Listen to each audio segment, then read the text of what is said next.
Morning, guys. Today I got kind of a heart-wrenching video about a couple of sovereign citizens in Australia, in Queensland, Australia, that ambushed some cops and murdered them. And it's not a very pretty story.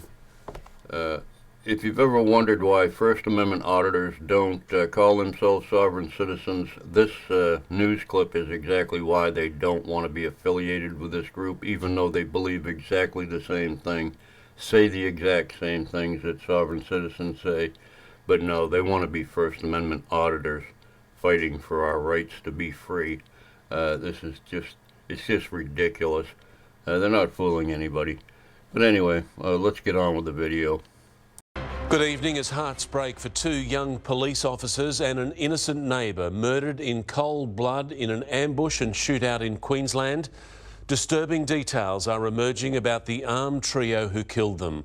One was a conspiracy theorist whose twisted ideas led to 6 deaths and left a nation united in grief. A guard of honour for 2 young constables and an escort for their bodies from the Darling Downs to Brisbane. Rachel McCrow and Matthew Arnold, just 29 and 26 years old. It was an ambush, unexpected, swift, brutal, and today an attack on them feels like an attack on society. It is an extremely emotional and challenging time for the Queensland Police Service. Constable McCrow graduated only last year, Matthew Arnold the year before. Constables Keely Brough and Randall Kirk, rookies, and the 4 of them headed down this driveway in Wyembla yesterday afternoon at the request of New South Wales Police.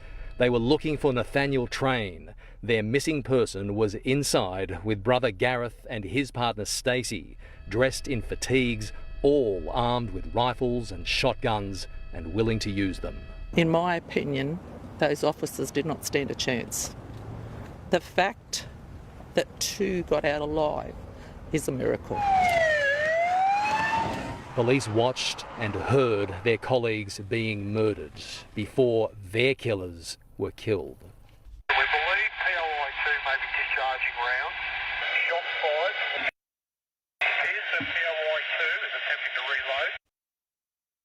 Here the PLI-1 potentially taken a round here. PLI-1, no movement. No movement from number 2 and appears to be blood on the ground. Apparently there were 3 sovereign citizens there. I'm not sure what the deal is with that.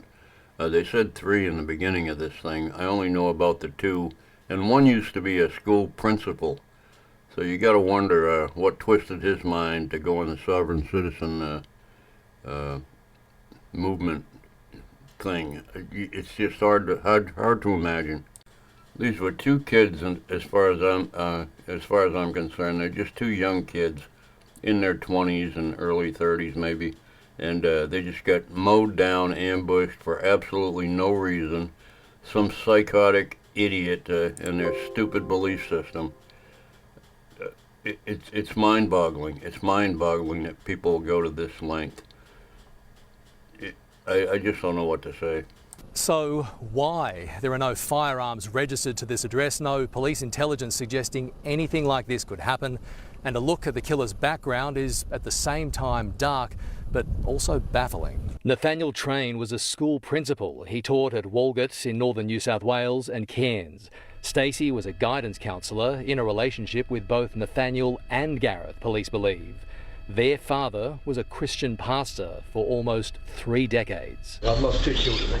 Yeah. Is there anything you'd like to say to... And here's the Sov-Sit's dad. He seems real concerned and grieving over his 2 sons that were killed after they ambushed and murdered 3 people. Unbelievable. This guy has no remorse. He doesn't feel bad for the cops that were shot, so I wonder where these sovereign citizens get their belief system. The police or to anyone else that was involved? I don't need to talk to you. I've already had a conversation with the police this morning, so I don't need to talk to you. But Gareth Train has spouted unhinged conspiracy theories for years. We are all pawns, all expendable in the Illuminati game. Oh, good Lord. The Illuminati game. I haven't heard that for a while. I haven't heard anybody actually say something like that for a while. This guy actually wrote it down. He was a pastor for most of his life. The Illuminati game. Come on, man. He describes the Port Arthur massacre as a government psychological operation to disarm the Australian population. Martin Bryant was the perfect patsy. They declared themselves sovereign citizens, not answerable to Australian law, and when the law came to them, just to help a missing man. Unfortunately, this incident is a tragic reminder of the unpredictable nature of policing. Every day, our officers face very real dangers while protecting their communities. With honour, they served. And let's go live now to Robert Ovadia at the scene. Rob, what more can you tell us about Nathaniel Train? Hi Mark, well it's really hard to believe a man who used to be a school principal was capable of such barbarity. Today we spoke with a senior New South Wales politician who had had dealings with him. He said he left the education system embittered by the process. He fell off the grid, lived in Dubbo for a short time. He was last seen there in December last year, maintained contact with family, but it was 6 weeks ago that he fell off the grid again. There were concerns for his welfare, which is why a missing persons report was filed, and those 4 officers arrived here yesterday afternoon. Every single one of them, Mark, was wearing body cam. The images, I'm told, are very disturbing. Robert Ovadia in Queensland for us. Thank you. Tributes to the innocent victims, both police and civilian, are being paid right across Australia. Serving officers in particular acknowledging the dangers of the job and suggesting what we all can do to make those risks worthwhile. At government offices and police stations across the nation, flags at half-mast. In Melbourne, Maroochydore, Tasmania to Toowoomba, at the Queensland Academy, 2 police caps, 2 roses, 2 officers killed searching for a missing person they wish they'd never found. From the Prime Minister, an address to the nation. With honour, they served, and Australia mourns with you today. We stand with you always. The shock magnified by the youth of the officers, just 26 and 29. They were so young, so young. They were incredibly brave. In Sydney, the New South Wales Premier and Police Minister left flowers at the Police Memorial, where dozens of officers are immortalised. A very sad day, and our hearts go out to the families of those 2 police officers who lost their lives. And in Melbourne. It's an absolute tragedy what's happened in Queensland, and we offer every support. His Assistant Commissioner noting the Blue family has no borders. There is a brotherhood and a sisterhood that exists between policing agencies, so it certainly has a massive impact. Serving officers reflecting on the risks they all face. You don't expect to go to work to lose your life, and our thoughts go out to those Queensland police officers and their families. Tributes to for neighbour Alan Dare, who did what neighbours do, went to assist. A neighbour driven by the instinct to help. One officer who knows the danger is former South Australian Tactical Officer Derek McManus.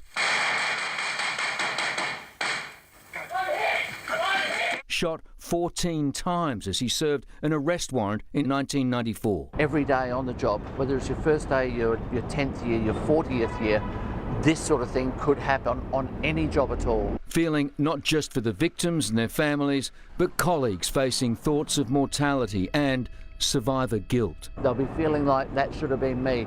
I should have done something more. It is wrong to be thinking like that, but it's very normal as well. But the public can help. Even the simplest thing as a member of the public coming up and saying, look, thanks for the service you provide, is an excellent way to provide that care. Chris Reason, 7 News. There you have it, folks. This video was posted 11 days ago, so this happened very recently. These are sovereign citizens, First Amendment auditors, Moors, American nationals. They all believe exactly the same thing. They all spout the same nonsense. And this is why Sovereign Citizen Movement is deemed a terrorist organization. Because of things like this. They happen more often than you know. I've done a couple of videos on murder rampages where they've gone out and done things like this before. This is just sad. It's just sad. People can't function in society, so they rebel against it by doing things like this. It's absolutely It's absolutely pathetic. Anyway, have a great day. Love you all. Bye.